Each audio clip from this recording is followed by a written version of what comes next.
We live in a country where we have particularly accepted and we've brought into the fold the expression of all sorts of cultural and religious diversity. Many, particularly Western countries, are still grappling particularly how Islam is reflected in their society. I think South Africa can be very proud of the fact that within our government, within our military, within our various sectors of our country, the reflection of cultural and religious diversity has been there for a while. But there was an incident in Gqeberha earlier this month at the Commonwealth Judo Championship. There's a Cape Town family who's saying that their child, 16-year-old Naqeebah Fredricks, was discriminated against. She won a bronze medal at the competition.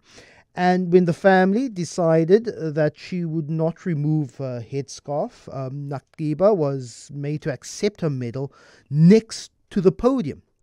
No professional photographs were also taken with her. She was also excluded from a team photo. We've approached Judo South Africa to be part of this conversation. They referred us to the Commonwealth Judo Association, who hosted the event. The Judo Commonwealth Association says, according to IJF rules, that athletes must attend the medal ceremony barefoot, without any hat, cap or similar head covering, and wearing the IJF approved judogi, which is the white two-piece costume worn during judo contests. Any demonstration with religious, political, personal or commercial connotation is also prohibited. We've asked them to be part of the conversation, and Rick Kenny of the Judo Commonwealth Association saying that they've decided not to take part. But in studio with us, we do have Luqman Fredricks, the father of Naqeebah Fredricks. Have I stated the order of events correctly, that she was successful in competition, and then during a medal ceremony she was not allowed to wear a headscarf? Good morning. Yes, she was not allowed to wear the headscarf on the ceremony.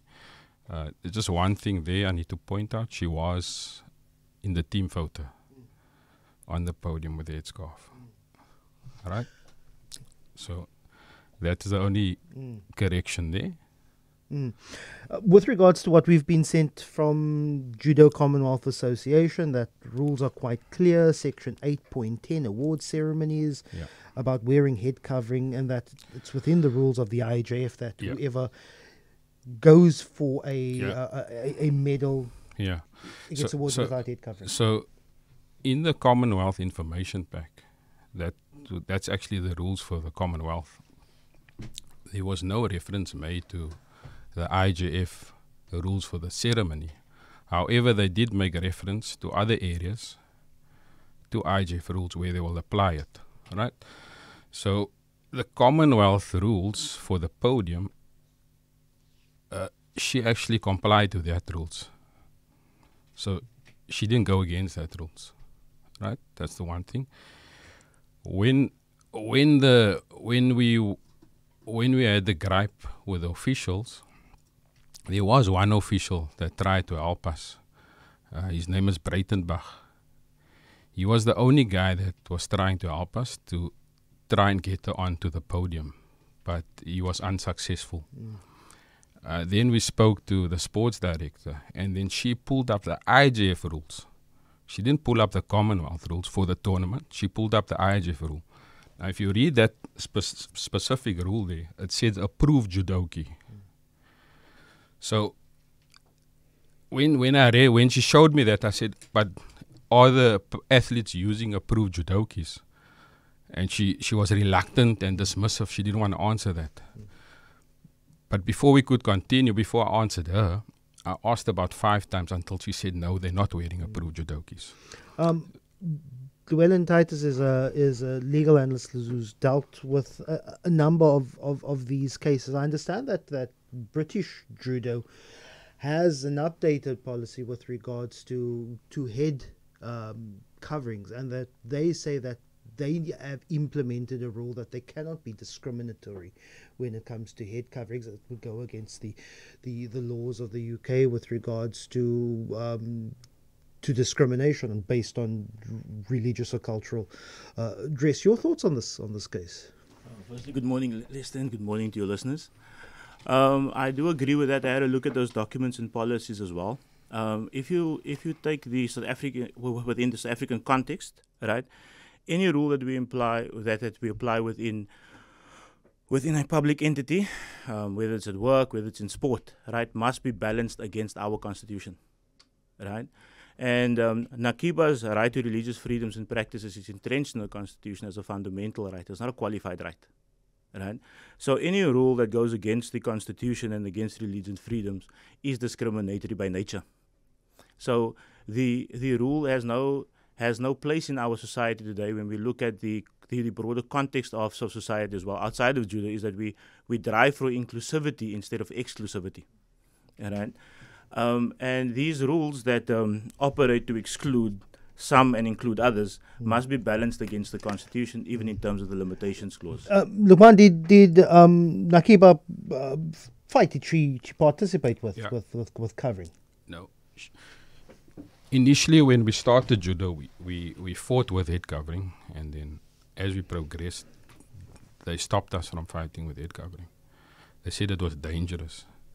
We tried to motivate or challenge it, but unsuccessfully. They just said, look, it's dangerous. The IJF don't allow you to fight with head covering. Right? So we made a decision, okay, it's dangerous, so we won't fight with head covering. But that was the only issue.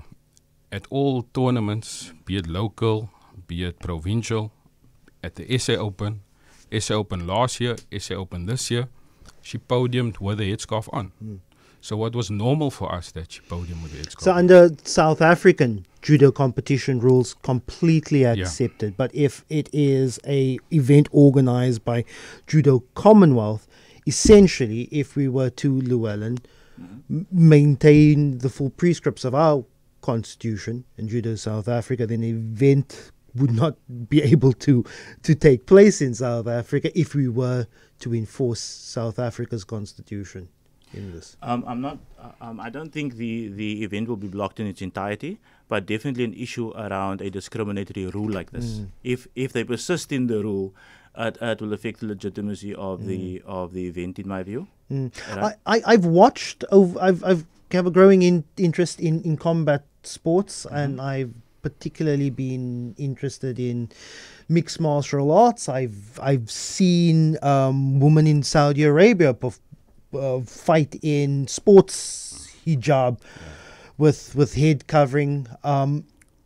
It's very interesting. I do not know the sport of judo. I do not know the rules around this particular sport and why it would prohibit the wearing of a scarf or protective, not a protective, but a religious garment, which in other sports, and I've seen grappling in mixed martial arts, and even with sports hijab, it seems to provide its purpose of covering, but also creating a level of fairness between participants. Yeah, so look, even when we try to challenge fighting with the headscarf, and if you look at that policy from the British Judo Association, which governs the judo in the UK, they allow head covering. Obviously, they've got certain, you can wear a cap and not a full head covering that's around the neck. I mean, we tried that here, but it was just said we can't fight with a cap either. So where to from here? It was a Commonwealth judo event. The South African Judo Association allows and the covering. So what now? What is happening now? Are you challenging it in what particular jurisdiction, or are you just trying to raise awareness so that we can have a conversation broadly around hijabs in sport? Yeah, look, we want to create awareness, and we want to challenge it because my daughters want to compete, right? That rule where you cannot wear a headscarf, which is part of a religion, which is part of identity. It shouldn't be a rule in the sport. Do you plan to contest this, Llewellyn, and where? In which forum? The family is taking legal advice from the appointed attorneys, right? And they are considering all the legal options in dealing with this particular situation and incident. In terms of this rule, just to go back to the SA Champs, where she was allowed, this particular rule was in existence in the rule pack there, and she was allowed to podium with a headscarf.